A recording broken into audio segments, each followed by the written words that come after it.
A floresta parada, ela não está lá simplesmente sendo um vazio de desenvolvimento, ela está garantindo a produção agrícola. Então, assim, é importante ter muito claro que que desmatamento implica num agrosuicídio, né, que é um termo também que a gente tem debatido bastante.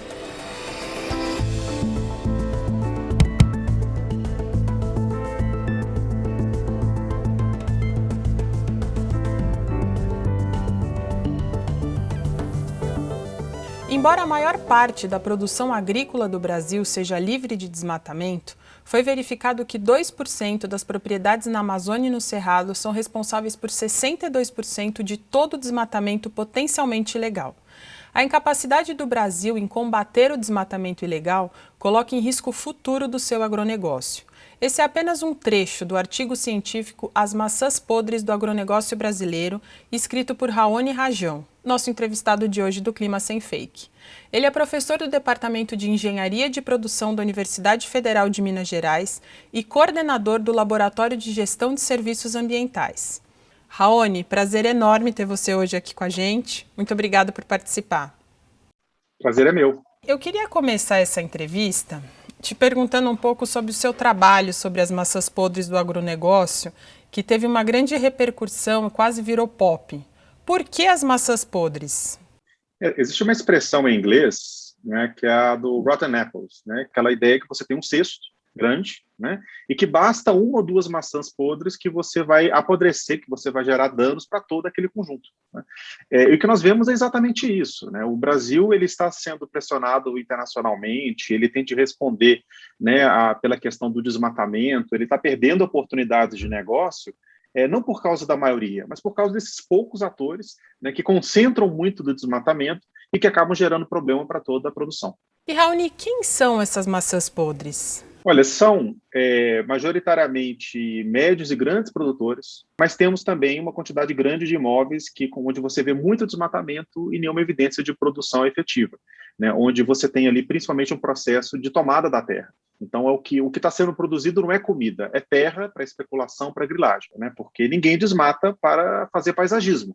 Né? A ideia do desmatamento é você, no longo prazo, haver uma anistia, uma mudança no Código Florestal, um perdão, uma prescrição dos crimes ambientais, né? E, eventualmente, aquela área que até então estava à margem poder ser utilizada para o agronegócio. Então, esse é um pouco o perfil, né, dos produtores que fazem parte desses 2%. Dá para separar as maçãs podres das demais? Como isso poderia ser feito? Não, é perfeitamente possível, né? Existe, obviamente, um problema tecnológico, né? E aí você tem toda uma construção, então o nosso trabalho, de certa forma, se baseia no esforço que vem desde a década de 70 e 80 do INPE, né, do Instituto Nacional de Pesquisas Espaciais, para poder detectar o desmatamento. Depois você tem o trabalho do Cadastro Ambiental Rural, que já foi feito, né, que são mais de 6 milhões de produtores em todo o Brasil que foram lá e se registraram, então você sabe onde eles estão, né, e isso é importante porque você evita todo aquele debate que, não, mas está acontecendo desmatamento, mas a legislação permite. Bem, permite dentro de certos limites. Se o produtor está superando aqueles limites, muito dificilmente aquele desmatamento vai estar ocorrendo de maneira legal. Raoni, você publicou em abril deste ano uma análise dos cadastros ambientais rurais, o CAR. Dessa análise, dá para concluir que os fazendeiros vão mesmo regularizar os problemas ambientais das suas propriedades? Como isso vai se dar? Vão reflorestar? A maior parte dos produtores, eles só se mexem a partir ou de uma pressão do governo, né, ou uma pressão das cadeias produtivas. Ou seja, a partir do momento que a cadeia produtiva fala, olha, eu só vou comprar soja de você se você tiver, por exemplo, a sua reserva legal regularizada. Se os estímulos estiverem postos, eles vão buscar regularização. Agora, a gente precisa buscar esses estímulos também. Né? Hoje, claro. Simplesmente buscar regularização com custo substancial, para quê? Se ninguém está cobrando.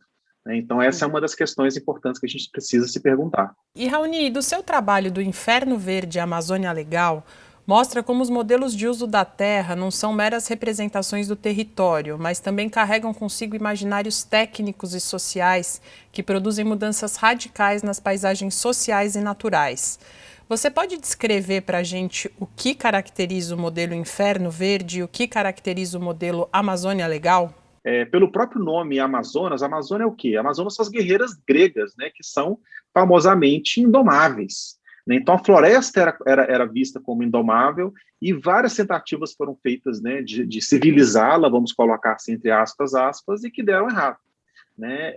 Então, assim, como que de repente você tem a Amazônia que se torna um celeiro do mundo, né, para a produção de alimentos, né, certamente um celeiro do Brasil, né? E o que nós encontramos, nos aprofundando, né, nos estudos, nas discussões, nos artigos que foram sendo feitos sobre a Amazônia, principalmente na primeira metade do século XX, é que houve todo um esforço científico para poder estudar os solos da Amazônia, para poder estudar o clima da Amazônia, para poder testar, inclusive em colaboração com universidades de vários lugares do mundo, né, e da própria ONU, testar quais eram as culturas mais favoráveis na Amazônia, qual tipo de grama que era mais favorável, onde ter pecuária, ou seja, houve todo um esforço para poder levar e criar essa tecnologia de agricultura tropical, né, que até então não existia, porque naquele período, década de 50, a grande preocupação é faltar comida no mundo. Agora, da mesma forma, né, que aí você tem a transformação do Inferno Verde, né, em Amazônia Legal, que é esse espaço de planejamento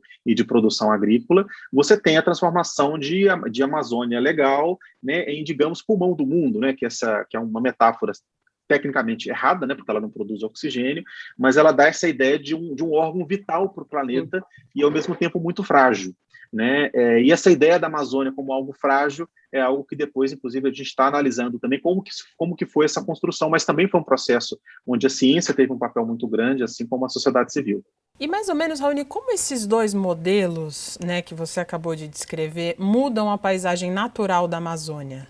Eles mudam de maneira muito significativa, porque quando você, por exemplo, né, fazendo exemplo aqui dos primeiros mapeamentos na década de 30 na Amazônia, né, inclusive feito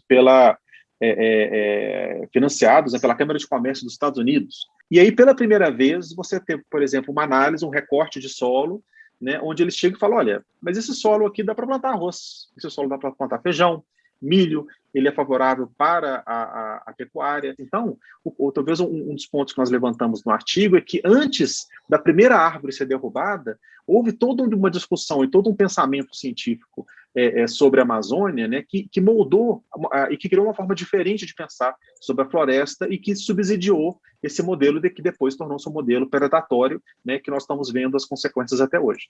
Por fim, Raoni, especulando um pouquinho, qual seria um modelo de uso de terra para a Amazônia compatível com o século XXI? Quero dizer, compatível com a ciência do clima e com as demandas sociais e econômicas da população da região? Isso é uma pergunta muito importante, porque, de fato, né, principalmente nos últimos 10 anos, a pergunta quando você colocava, e aí, o que nós vamos fazer então? Nós vamos chegar, fechar, colocar numa redoma e simplesmente vai ser negado o desenvolvimento, né? E isso, de certa forma, deixava desconcertado esses esforços conservacionistas. O que se observou que quem mais perde com o desmatamento é a própria agricultura tropical na Amazônia, porque você antes tinha garantido 2 safras por ano, agora está se tornando cada vez mais difícil.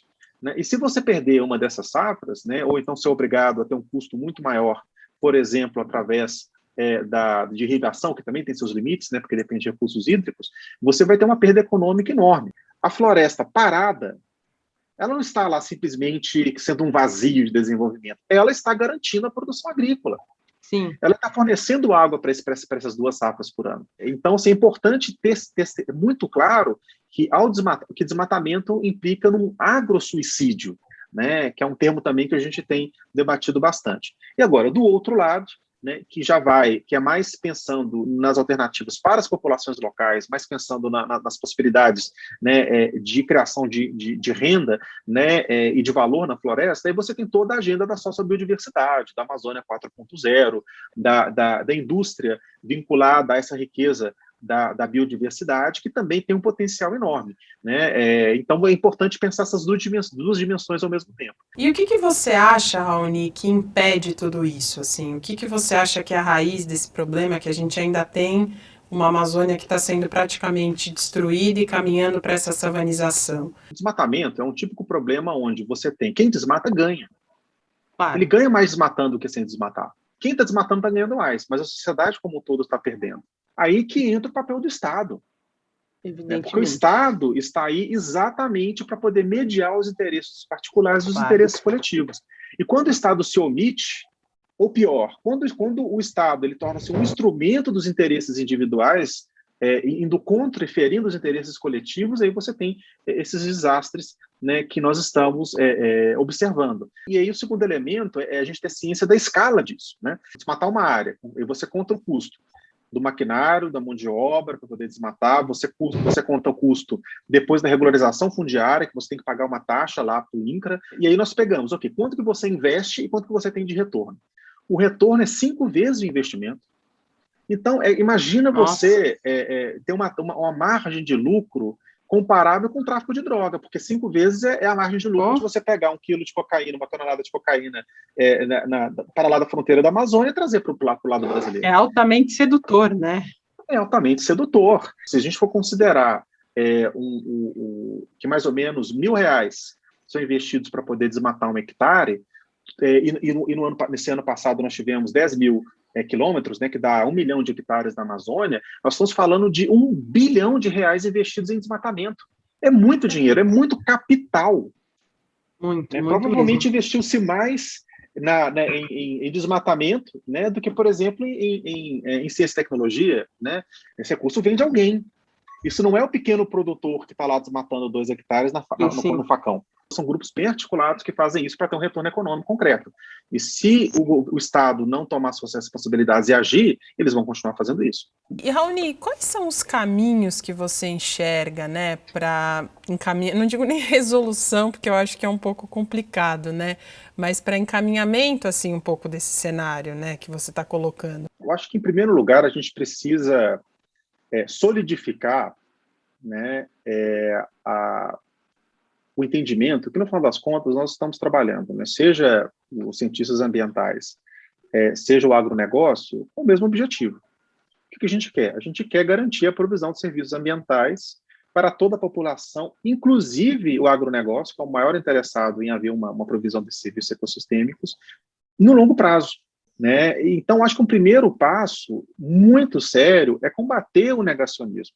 Né, e que, infelizmente, ainda perdura em vários níveis. E a partir de vencendo essa etapa e ficando claro que nós estamos trabalhando na mesma direção, a gente precisa encarar os assuntos difíceis. Né? A gente precisa encarar, de um lado, né, o fato que é verdade, que muitas vezes, né, interesses comerciais protecionistas instrumentalizam o argumento ambientalista para poder avançar com os próprios interesses, né, mas, ao mesmo tempo, você tem lideranças do agronegócio e o próprio processo de desmatamento, que faz exatamente o que o agro francês quer, que é dar argumento para eles protegerem comercialmente os próprios interesses.